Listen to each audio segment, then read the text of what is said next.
start.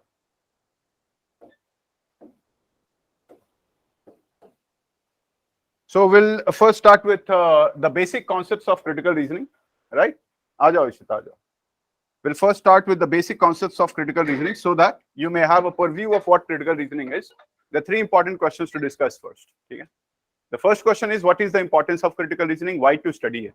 You know, you all are preparing for CAT or maybe IPM.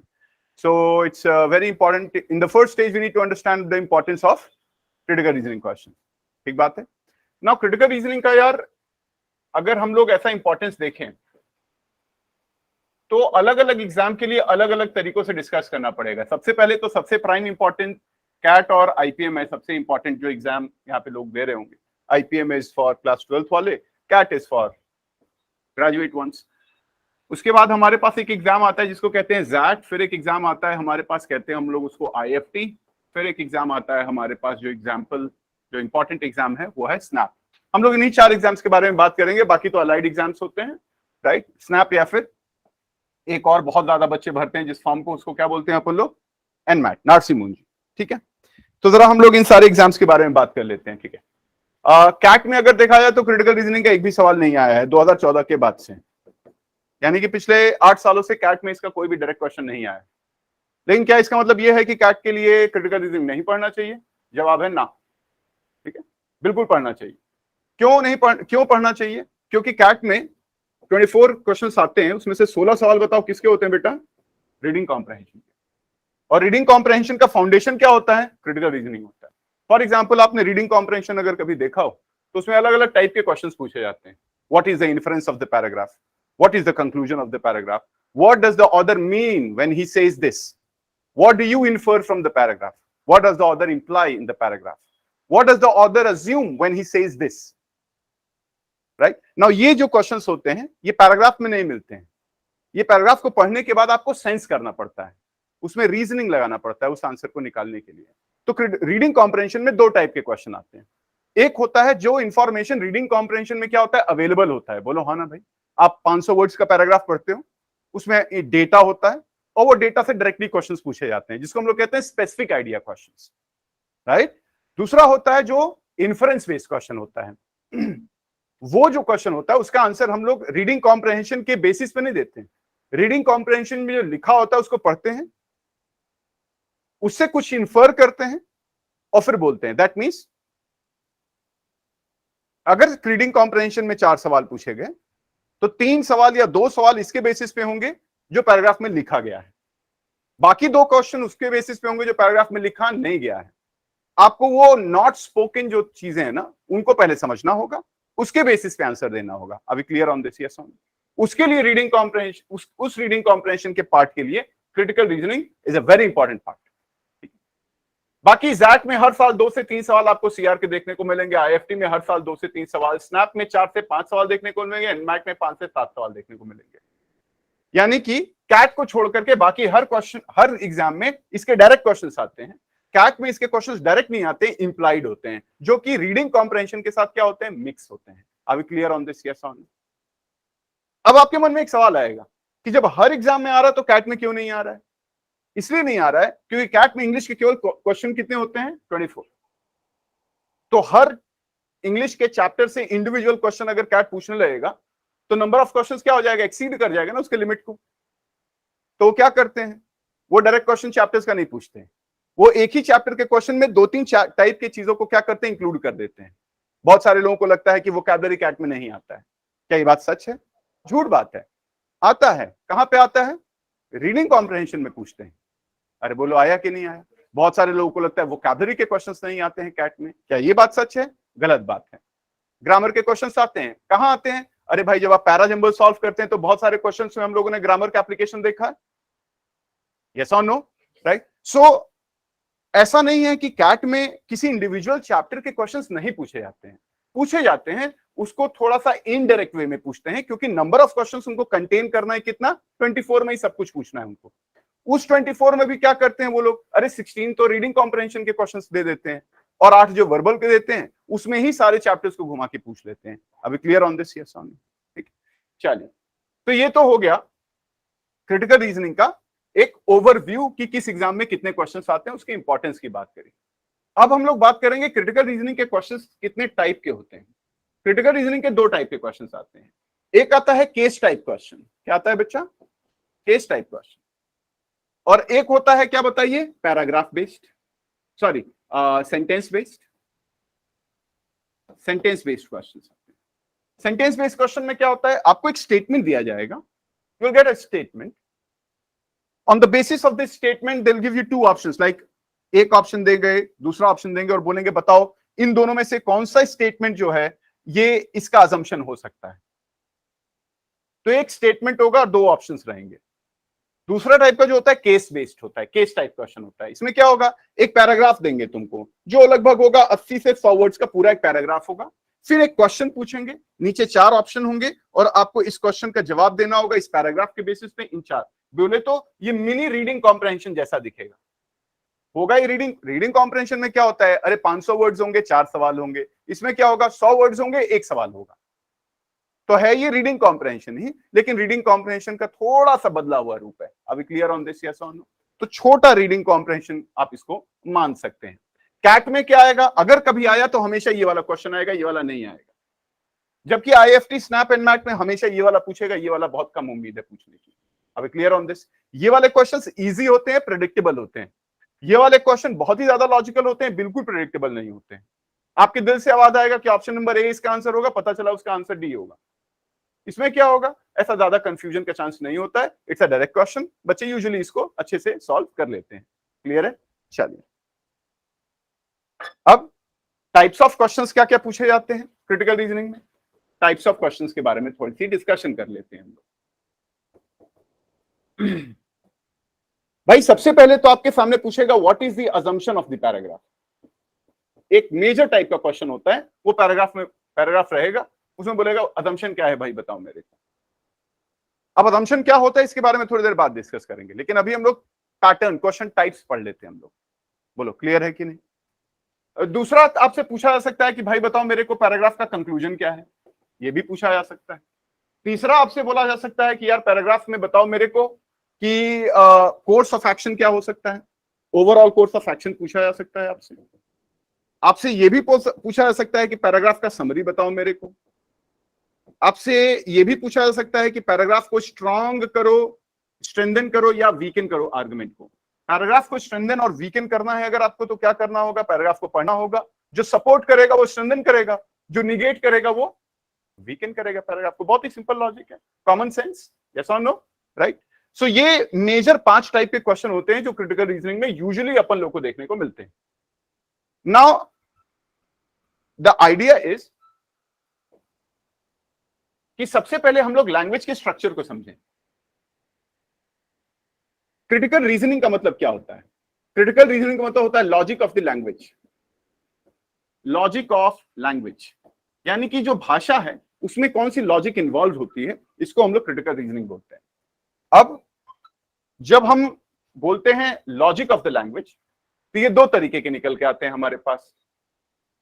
सोचो हमारे मन में कोई एक थॉट है, हमारे मन में कोई विचार चल रहा है, हमारे मन में कोई थॉट चल रहा है।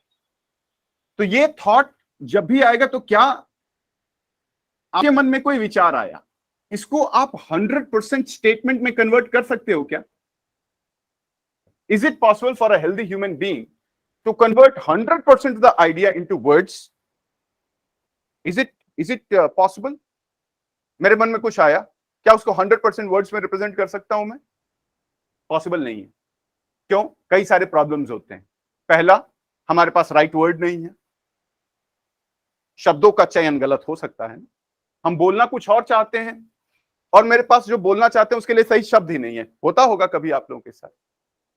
कभी कभी यह भी हो सकता है कि हम लोक लज्जा, सामाजिक लिमिटेशंस में, सोशल लिमिटेशंस में हम वो बात को बोलना नहीं चाहते।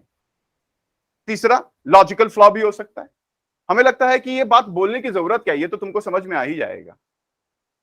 अरे बोलो हाँ ना, कई सारे लिमिटेशंस हो सकती हैं। सो जो भी आपके मन में थॉट्स आती हैं उसको 100% आप स्टेटमेंट में कन्वर्ट नहीं कर सकते। तो मन में अगर थॉट आया 100%, तो इस स्टेटमेंट में आप रिप्रेजेंट करते हो, बताओ कितना बेटा? 80%। और 20% कम्युनिकेशन का क्या हो जाता है बेटा? गैप आ जाता है। ये 20% कम्युनिकेशन का जो गैप आता है ना, इसको अपन लोग क्या बोलते हैं बेटा? अजम्पशन। यानी कि मन में जो विचार आया उसके दो हिस्से होते हैं। एक हिस्सा वो जो मैं स्टेटमेंट के थ्रू आपको बताता हूं, एक वो हिस्सा जो मैं स्टेटमेंट के थ्रू बता नहीं सकता हूं, उसमें मेरी नाकाबिलियत होती है। I cannot express 100% of the idea into words because of several kinds of limitations. The idea which is stated in the form of a written or a spoken statement is the statement, and the idea which I miss to represent happens to be assumption. Are we clear on this? Yes or no? Let's take an example. हमारे मन में आया, या तुम यहां पे आए और तुम अचानक से लाइट चली गई, जैसे कल हुआ था, लाइट चली गई, एसी नहीं चल रहा था, आपके मन में आया सर एसी चला दो, रूम ठंडा हो जाएगा। तो बोलो करेक्ट है। या बहुत गर्मी हो रही है, आपने बोला कि सर एसी चला दो जरा।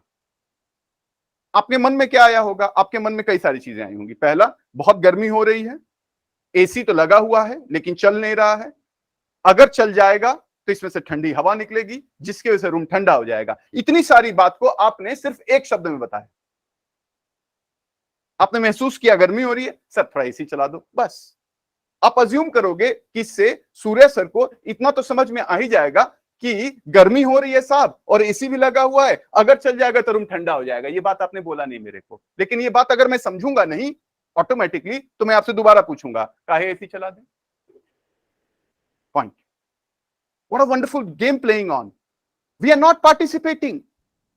हम लोग कम्युनिकेशन में बिल्कुल भी पार्टिसिपेट नहीं कर रहे हैं, लेकिन एक अनस्पोकन प्रेमाइस चल रहा है। आपने कुछ सोचा, आपने कुछ बोला, और जो मैंने समझा वो जो आपने सोचा था उसको पूरा समझा। क्योंकि अगर पूरा नहीं समझेंगे तो आप क्यों बोल रहे हो ये बात कि एसी चला दो, ये मेरे को समझ में नहीं आएगा। Do we agree to it? Yes और नो? मैंने कहा कि बहुत प्यास लगी, मैं आपके घर आया, मैं इशिता के घर गया, मैंने कहा बहुत प्यास लगी इशिता यार, पानी दे दो। तो मैं अज्यूम करूंगा इशिता को इतना समझ में आ जाएगा कि प्यासे आदमी को पानी दे दिया जाएगा तो उसकी प्यास बुझ जाएगी। अरे बोलो हाँ या ना? और ये मेरे बिना बोले भी इशिता समझ जाएगी ना, क्योंकि अगर नहीं समझेगी तो मैंने बोला पानी दे दो, क्या काहे पानी दे दे? मैं बोलूंगा इशिता तुमको पता है आदमी जब प्यासा होता है तो पानी से उसकी प्यास मिट जाती है, कृपया मुझे एक गिलास पानी दे दो ताकि मेरा प्यासापन खत्म हो जाए। मैं इतना एक्सप्लेन नहीं करूंगा, क्योंकि जिस दिन इतना एक्सप्लेन करने लगा मैं कहूंगा पागल है क्या ये औरत? Agreed? Yes or no? Do we all agree to it? Yes or no? So the beauty of communication is understanding what is said and what is not said. मेरे पास कोई स्टेटमेंट आया, उस बात को अगर पूर्णतया मेरे को समझना है ना, टोटालिटी में अगर समझना है ना, तो मेरे को वो भी समझना होगा जो बोला गया है, साथ में वो भी समझना होगा जो नहीं बोला गया है। क्योंकि अगर जो नहीं बोला गया वो नहीं समझेंगे ना, तो जो बात बोली जा रही है वो तो बिल्कुल फर्क नहीं पड़ेगा, वो तो समझ में ही नहीं आएगा। मैंने कहा मेरे मोटरसाइकिल में तेल खत्म हो गया, मैंने कहा तुम कोचिंग क्यों नहीं आए कल? मैंने बोला सचिन कोचिंग क्यों नहीं आए कल? सचिन बोलता है सचिन कौन है? कोई नहीं है। तो तुम्हारा नाम क्या है? शिवम। शिवम कोचिंग क्यों नहीं आया तू? ये बोलता है सर मोटरसाइकिल में तेल खत्म हो गया था। तो मेरे को ये बात समझ के आ जानी चाहिए इतने में कि मोटरसाइकिल तेल से चलती है, एक। दूसरी बात, तेल खत्म हो गया था इसलिए उस मोटरसाइकिल से नहीं आ सकता था, और तीसरा, इसके पास और कोई साधन नहीं था आने का। ये तीन चीजें मेरे को इसके बिना बोले समझ में आ जानी चाहिए, क्योंकि अगर ये नहीं आएगी तो मैं बोलूंगा तो क्या हुआ, किसी और गाड़ी से आ जाते। तो ये बोलेगा सर कोई गाड़ी नहीं है, इतना आपके पास कॉमन सेंस नहीं है क्या? अगर ये बोल देगा मेरी क्या इज्जत रह जाएगी? अरे बोलो हाँ ना भाई, क्या पागल है क्या? कैट पढ़ाता है, इतना बात नहीं समझ में आता इसको? मेरी बेइज्जती हो गई, लॉस ऑफ रिस्पेक्ट। ऐसे आम बोलचाल के जीवन में अक्सर होता है, हम वो नहीं समझ पाते जो बोला नहीं गया है, और ये ह्यूमन माइंड की एक कमजोरी होती है। अजम्पशन क्या होता है? हर वो चीज जो बोली नहीं जाती लेकिन पैराग्राफ में मीन की जा रही है, उसको मैं क्या बोलता हूं बेटा? अजम्पशन। दूसरा, अजम्पशन का कैरेक्टरिस्टिक नंबर 2, ये कभी बोला नहीं जाता। It is always an unsaid premise. क्या? Hello, it is always an unsaid, it is never spoken. The moment you speak it, it becomes a statement, and the validity of the statement as an assumption dissolves. A statement is an assumption if and only if it is kya? Hello, not stated. If it is stated, it is not a state, it is not an assumption. उसके बाद game होता है दूसरा। Statement मैंने तुमको बोला और फिर इस स्टेटमेंट से तुम कुछ समझते हो, जिसको हम लोग कहते हैं क्या बेटा, इन्फरेंस। जरूरी नहीं कि मैंने जो बोला वो 100% तुम्हारे समझ में आ जाए। मैंने फ्रेंच बोला तो, मैंने भोजपुरी बोला तो थोड़ा बहुत आएगा, जापानी बोला तो बिल्कुल समझ में नहीं आएगा। तो जरूरी नहीं है हर भाषा जो बोली जा रही है आपको समझ में आएगी। उस स्टेटमेंट से आप जितना समझते हो उसको क्या बोलते हैं अपन लोग, इन्फरेंस। मैंने जो बोला वो मैं मीन कर रहा हूं, आपने जो समझा वो मेरे मीनिंग से कुछ समझ रहे हो। जरूरी नहीं कि मैं जो मीन कर रहा हूं वो और आप जो समझ रहे हो दोनों बराबर हो। कभी भी infer is never equal to what बेटा, इंप्लाई। इंप्लाई मतलब क्या होता है, इंप्लाई, IMPLY, इंप्लाई का मतलब व्हाट आई मीन, इन्फर मतलब what you understand. There is always a gap. अगर दुनिया में हर आदमी जो बोला जाता है वही समझने लगे तो दुनिया में कभी झगड़ा होगा ही नहीं। अरे बोलना भाई, झगड़ा क्यों होता है, गधा है क्या, मेरे को गधा कैसे बोल दिया। अरे भाई अजम्पशन ये है कि तुम बेवकूफ हो, उसका सिनोनिम ये है कि तुम गधे हो। ये तुमने समझा नहीं, तुम बोल रहे हो हमको गधा बोला है। पॉइंट है, हर आदमी जब कुछ बोलता है तो उसके मन में कुछ चल रहा होता है। जब उसके अजम्पशन को आप समझ लेते हो तभी उसकी बात को पूरा समझ में आता है। एक पागल आदमी है, सोचो क्या है भाई, पागल है। देखो मैं बहुत ही देशी तरीके से आपको क्रिटिकल रीजनिंग समझा रहा हूं, इसको समझाने का एक और तरीका हो सकता है। An unstated premise is an assumption, a stated premise is an inference। बस डेफिनेशन क्लियर। बड़ी कोचिंगों में ऐसा होता है, उसमें फुल आउट अंग्रेजी बोलेगा, भोकाल समझाएगा तुमको, क्लास के बाद तुमको कुछ हवा नहीं लगेगा।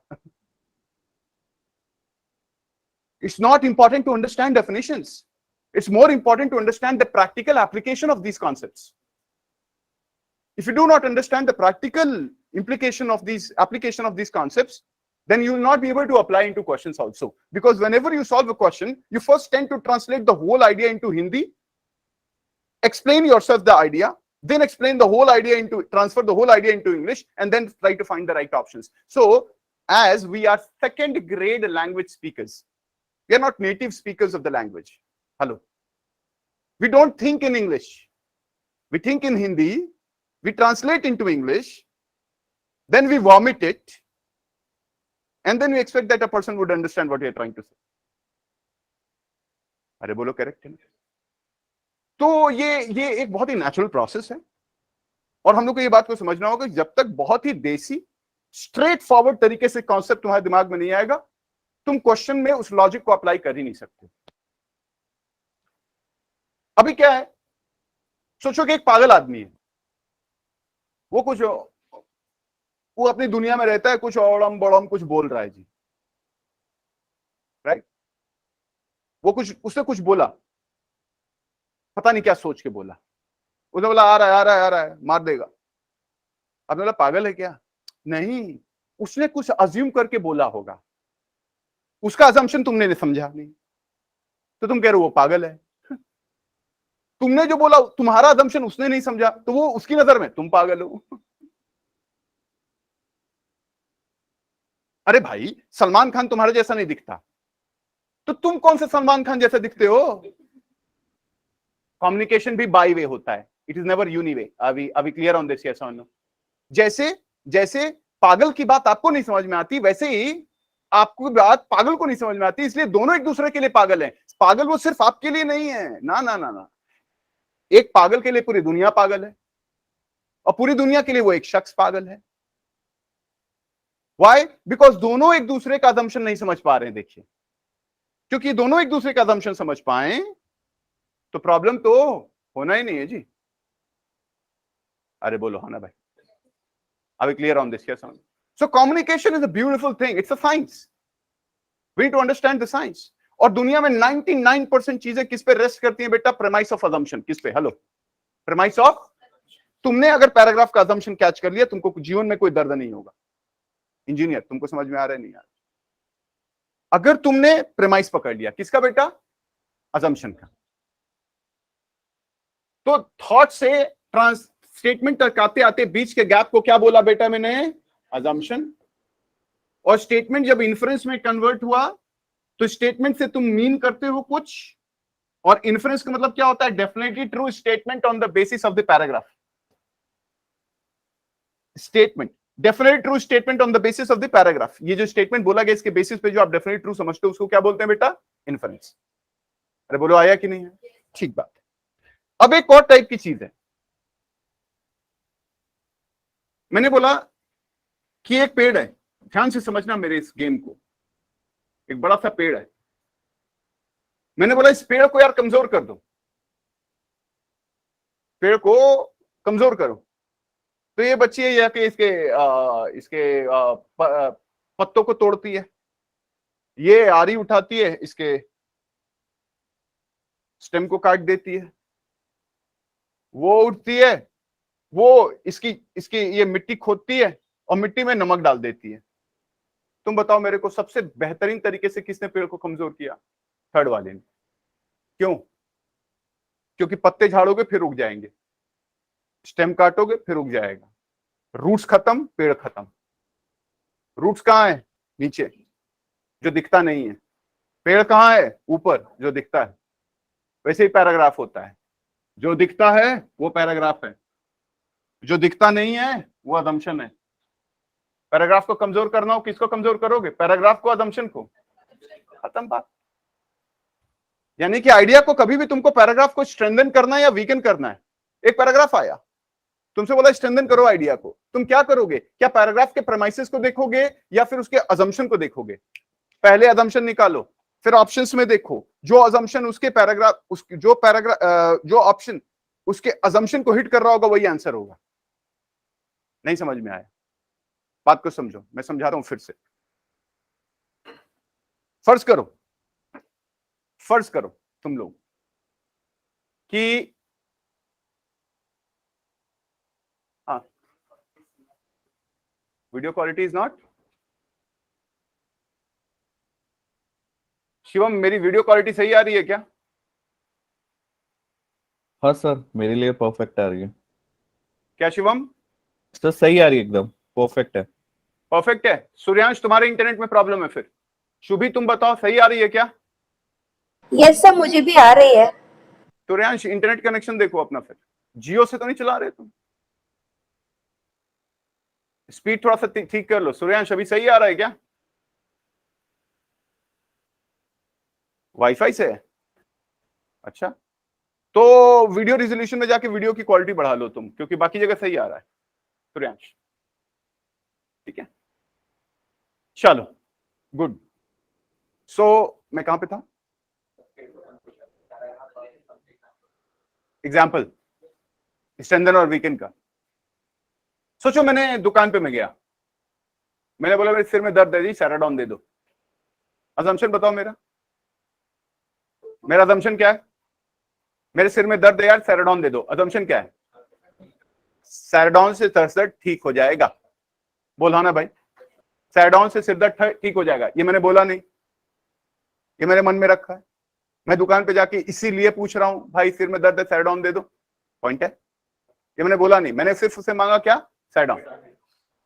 ऑप्शन नंबर, अब मेरे इस वली मेरे साथ गया है, ये मेरा दोस्त छोटा भाई है, ये मेरे साथ गया है दुकान पे, कहता है चलो सर आपको दवाई दिलवा देता हूँ। ये मेरे साथ गया, मैंने सिर में दर्द है सैराडॉन दे दो, वली वहां पे खड़ा है। अब इसको मेरे बात को चैलेंज करना है कि सैराडॉन मत लो सर, सैराडॉन मत लो। ये क्या क्या रीजन दे सकता है? रीजन नंबर 1, सैराडॉन खत्म हो गया है, दवाई मार्केट में खत्म हो गया है। क्या इससे मेरा आर्गुमेंट कमजोर होगा? नहीं। क्यों? अगर सैराडॉन होता तो सरदर्द की दवा होती। अरे बोलो हाँ या ना। नंबर 2, इसने बोला आपको सिर दर्द है ही नहीं, झूठ बोल रहे हो। क्या इससे मेरे को वीक कर सकता है वो? नहीं। क्यों? क्योंकि अगर सिर में दर्द होता तो सैराडॉन सिर दर्द की दवा होती। क्योंकि आर्गुमेंट क्या है मेरा, अजम्पशन क्या है? सैराडॉन सिर दर्द की दवा है और सिर दर्द ठीक हो जाएगा सैराडॉन से। अब इसने कहा सैराडॉन खत्म हो गया है, उससे यह प्रूव नहीं होता है कि सैराडॉन से सिर दर्द ठीक नहीं होता है। इसे बोला आपको सिर दर्द है ही नहीं, इससे भी ये बात प्रूव नहीं होती है कि आपके अगर सिर में दर्द होता तो सैराडॉन से ठीक होता या नहीं होता। तीसरा, इसने बोला सर 99% लोग जो सिर दर्द में सैराडॉन खाते हैं उनका सर दर्द ठीक नहीं होता है। क्या इसकी बात, ये वाली बात सुनने के बाद मैं उससे बोलूंगा ना कोई और दवाई हो तो दे दो भाई? तो बेसिकली इसने किस बात को चैलेंज किया कि सैराडॉन सिर दर्द की दवा है। इसको चैलेंज करने के लिए उसने प्रूफ किया साइडॉन से दर्द की दवा। सो बेसिकली क्या पैराग्राफ में लिखा गया इससे मतलब नहीं होना चाहिए, वीकेंड करते समय या स्ट्रेंथन करते समय। पैराग्राफ की वजह क्या है उसको कमजोर करो। अरे बोलो क्लियर है कि नहीं? 3 कॉन्सेप्ट आए आपके पास। अब जरा मैंने असम्पशन पूछना है तुमसे, और जो ऑनलाइन वाले बच्चे हैं ना सभी पार्टिसिपेट करेंगे, शिवम, शुभी, सूर्यांश और जो भी बच्चे हैं यहाँ पे। मैंने बोला कि क्रिकेटर्स रिटायर होने के बाद अब पेंशन नहीं पाएंगे। हाय राम, वो भूखे मर जाएंगे अब तुम। असम्पशन बताओ मेरे मन में क्या चल रहा है। हाँ तुम बताओ बेटा।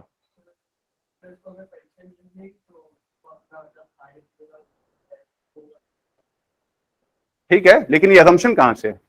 मैंने बोला हाय राम अब वो भूखे मर जाएंगे।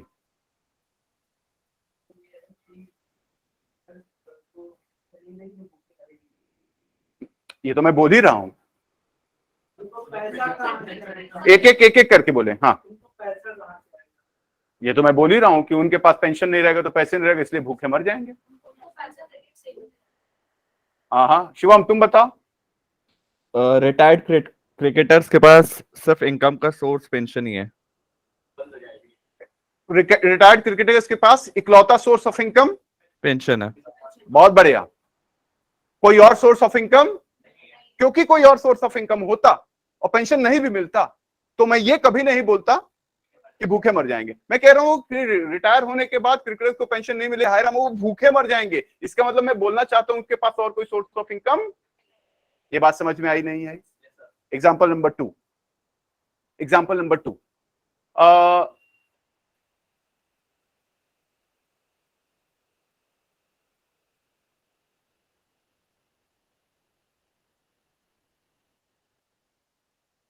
%50 of the students who write CAT have less than 60% marks. Therefore, 50% of the students who write CAT will not be able to qualify for Ahmedabad, Bangalore and Calcutta. Assumption बताओ। मैं फिर से रिपीट करूं, 50% of the students who write CAT have less than 60% marks in graduation. Hence, 50% of the students who write CAT will not be able to get an IMABC call. Assumption. ABC call के लिए 60% से ज्यादा होना चाहिए। और अच्छे से इसको बोलो, और अच्छे से बोलो। ऑनलाइन वाले बच्चे भी। शुभी सिंह बताओ तुम। शुभी सिंह तुम बताओ। Sir, I don't have any. So let me think. हाँ ठीक है, सोचो सोचो, तुम बताओ। The eligibility for Ahmedabad, Bangalore and Calcutta is at least 60% marks in graduation and a CAT score. अरे बोलो हाँ या ना? सिर्फ वही नहीं, and क्योंकि अगर वो हटा दोगे प्रेमाइस तो हमारा पहला वाला प्रेमाइस ही क्या हो जाएगा? चैलेंज हो जाएगा। Are we clear on this? Yes or no? ठीक है, एक बार और, once more. In my village,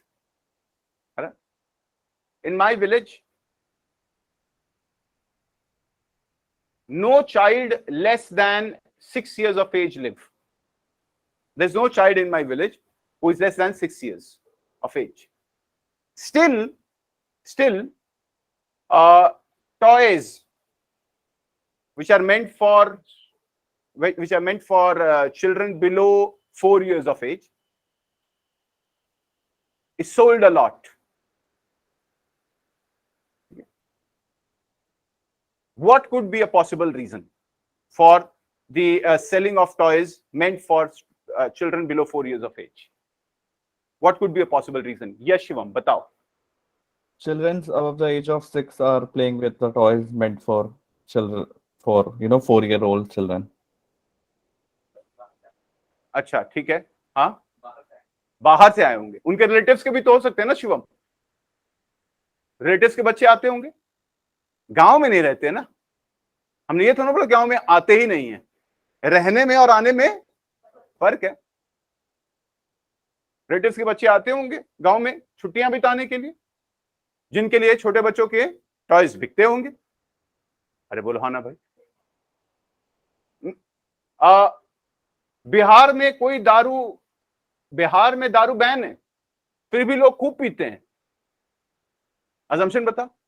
अरे कहीं और से लाके पीते हैं, यूपी से ले जाके पीते हैं, हरियाणा से ले जाके पीते हैं। अभी क्लियर ऑन दिस? यस, ठीक है। क्या ये तुम लोग को लॉजिक समझ में आया कि नहीं आया? इन लॉजिक्स का एप्लीकेशन समझाया जरा सा। अच्छा एक बात बताओ, एक और जरा अजम्पशन बताना। मैंने बोला पेपर में ऐड निकला, join Funda Makers the best CAT coaching in Lucknow, number 1 CAT coaching. मतलब है भी सही में मां कर है? हाँ,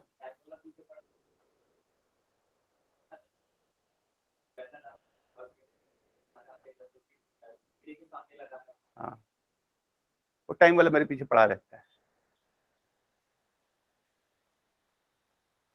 जो लोग आगे होते हैं लोग तो उनके पीछे ही पड़ेंगे ना। बोल हाँ भाई। भाई लोग किसके पीछे पड़ेंगे? जो आगे होगा।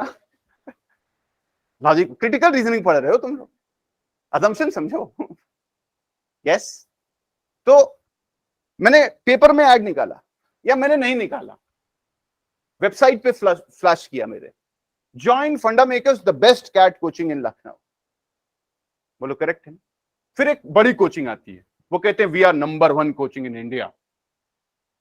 हम कहते हैं हम इंडिया नहीं, छोड़ो, we are the best CAT coaching in Lucknow, and student is coming from Lucknow,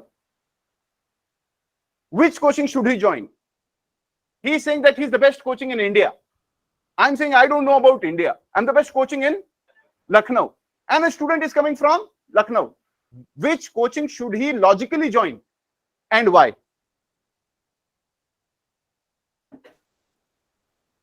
I repeat, चलो कोचिंग छोड़ दो।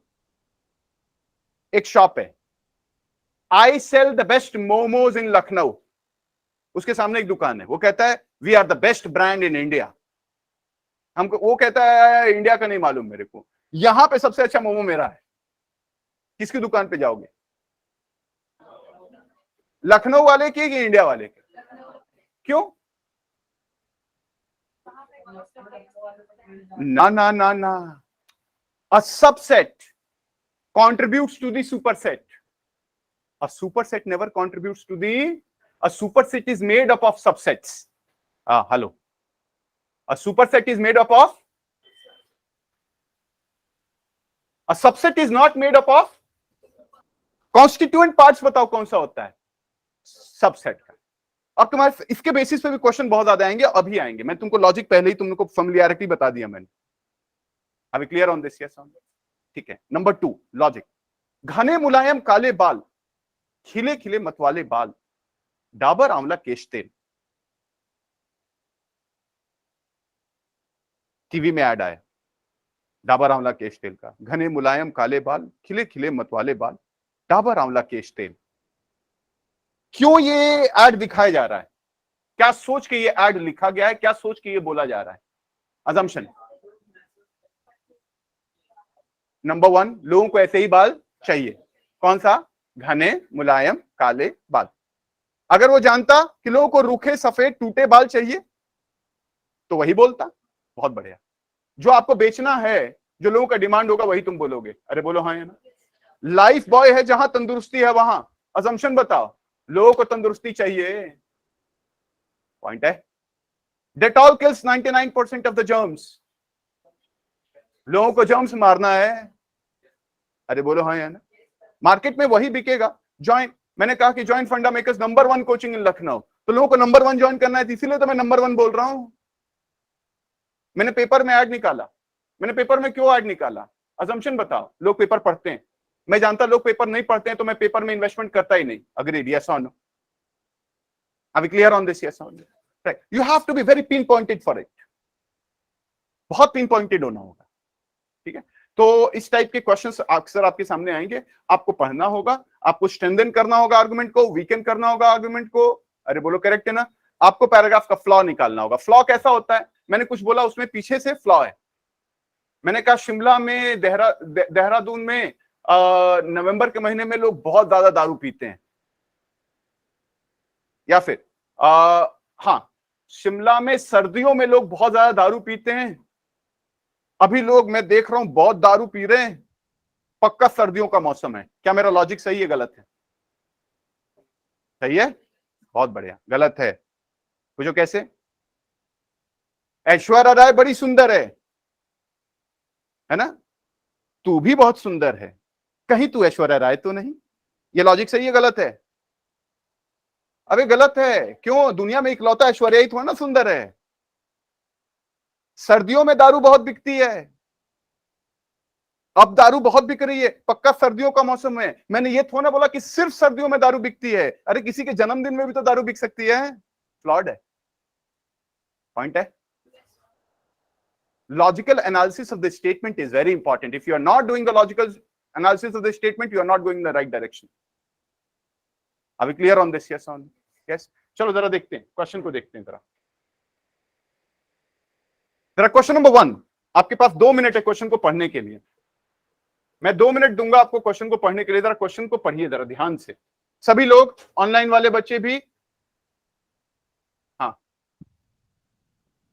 आप लोगों ने क्वेश्चन पढ़ लिया है? आंसर क्या आया है इशिता? आंसर क्या है? प्रॉब्ली ए लग रहा है, ठीक है। तुम्हें क्या लग रहा है? सी लग रहा है। गुड, तुम्हें क्या लग रहा है? बोली ए लग रहा है, ठीक है। हाँ, सी लग रहा है। सचिन नॉट क्लियर, ओके बेटा, सी लग रहा है, बी लग रहा है। तुम्हें रूपांजलि? No idea. अरे नो आइडिया। शिवम क्या आंसर आया है? सी आया है, ठीक है। शुभी एंड सूर्यांश, आंसर लिखना होता है, ठीक है। चलो क्वेश्चन देखो। अ mile post on the tow path read 21 on the side facing the hiker as she approached it and 23 on its back. Tow path का मतलब क्या होता है? कच्ची सड़क। टो पाथ का मतलब क्या होता है बेटा? उसको सर्विस रोड भी बोलते हैं हम लोग। हाईवे के बगल में देखा होगा आपने, service road, tow path. So a mile post on the tow path read 21 on the side facing the hiker. तो एक बाइक वाला है बेटा, ये एक बाइक वाला है ना, और ये बाइक वाला जा रहा था, एक बाइक वाला जा रहा था और इस रोड पे जा रहा है जी। और यहां पे उसको दिखता है एक माइलस्टोन। माइलस्टोन समझ में आता है क्या होता है? सड़क पे जो माइल्स के लिए लगा होता है, स्टोन्स लगे होते हैं। आगे जाते हैं तो यहां पे इस तरफ से जा रहा होता है, तो यहां पे लिखा होता है 21 और यहां पे लिखा होता है 23 पीछे। जब यहां पे आ जाता है वो, तो पीछे मुड़ के देखता है तो इधर तो 21 दिखता है और पीछे मुड़ के देखता है तो कितना है? 23। तो मन में अज्यूम करता है कि यार इधर से आ रहे थे, यानी कि इधर से आ रहे थे तो 21 किलोमीटर ट्रैवल कर लिया था। अरे बोलो हाँ यानी, और इधर 23 है, तो आगे जाऊंगा तो जो नेक्स्ट माइलस्टोन होगा उस पे मेरे को ये 21 क्या बन जाएगा बेटा? 22। और 23 जाने के लिए जो बचा होगा उसमें एक कम हो जाएगा, तो ये भी हो जाएगा 22। इस तरीके से मैं पूरे रोड के क्या हो जाऊंगा? बीच में आ जाऊंगा। अरे बोलो हाँ या ना? 1 किलोमीटर बढ़ गया और इधर से 1 किलोमीटर घट गया। यही तो होता है ना भाई, यही होता है। जब तुम जाते हो कहीं पे, तुम यहां से सुल्तानपुर जा रहे हो, तो डिस्टेंस ट्रैवल्ड एक तरफ दिखाता है और पीछे क्या दिखाता है? डिस्टेंस लेफ्ट, उसके लिए, उस जगह के लिए। अरे बोलो करेक्ट है ना? अब क्या बोलता है? She reasoned that the next milepost forward would be the path on the path would indicate that she was halfway between one end of the path and the other. Why halfway बेटा? क्योंकि ये एक बढ़ेगा तो ये भी 22 हो जाएगा। 22 आया है और 22 अभी जाना बाकी है, यानी कि total length of the road would be how much? 44 kilometre. अरे बोलो आया कि नहीं? लेकिन वो आगे जाता है। However, the milepost 1 mile further read 20. तो ये 21 जो था ना वो 20 हो जाता है, यानी कि एक कम हो जाता है। और ये 23 क्या हो जाता है बेटा? 24। यानी कि जिधर से घटना था उधर बढ़ गया और जिधर से बढ़ना था उधर घट गया। तो एक बात बताओ, इससे एक तुमको दिख रहा होगा क्या ये 21 था, ये 20 था, तो उसके आगे वाला बताओ क्या हो जाएगा? 19 हो जाएगा, ये 25 हो जाएगा, उसके आगे वाला ये 18 हो जाएगा, ये 26 हो जाएगा। इसका मतलब जब एंड ऑफ द पाथ पे चलेगा तो ये 0 होगा और ये 40 हो जाएगा। अरे बोलो हाँ या ना? इसका मतलब एक बात बताओ मेरे को, एक बात समझ में आ गई? माइलस्टोन वो अज्यूम कर रहा था कि इधर से इधर लगाया गया, जबकि एक्चुअली क्या होता है, पीछे से लगाया गया था। यानी कि जिधर से वो बढ़ रहा था उधर वो घट रहा था, डिस्टेंस घटा के दिखा रहा था, और जिधर घटा के दिखाना चाहिए उधर से बढ़ा के दिखा रहा था। यानी कि माइलस्टोन ए से बी की तरफ नहीं, बी से ए की ओर लगाया गया है। अरे बोलो आया कि नहीं आया? मिस्टेक समझ में आया कि नहीं आया? अब बताओ, which of the following if true would explain the discrepancy? Numbers on the next mile post had been reversed. अरे एक ही नंबर क्यों रिवर्स करेंगे भैया? लॉजिकल नहीं है। The numbers on the mile post indicate kilometers not miles. अरे भाई kilometre हो चाहे माइल हो, नंबर थोड़ी ना चेंज हो जाएगा। यानी कि ये भी बकवास है। The facing numbers indicate miles to the end of the path, not miles from the beginning. यानी कि ये वाला काफी अच्छा आंसर है बेटा। A mile post was missing. Missing होता तो फिर 23 कैसे हो जाता, 24 कैसे हो जाता, इसको 25 होना मांगता था। यानी कि ये भी गलत हो गया। The mile post had originally been put in place for the use of mountain bikers, not hikers. तो उससे क्या होता है, किलोमीटर चेंज हो जाता है। अरे पैदल चलो, माउंटेन हाइकर हो चाहे ट्रक वाला हो, किलोमीटर तो सेम ही रहेगा। That means this is not a logical answer. Answer is what बेटा? C. ऑनलाइन वाले सारे बच्चों को समझ में आया कि नहीं आया?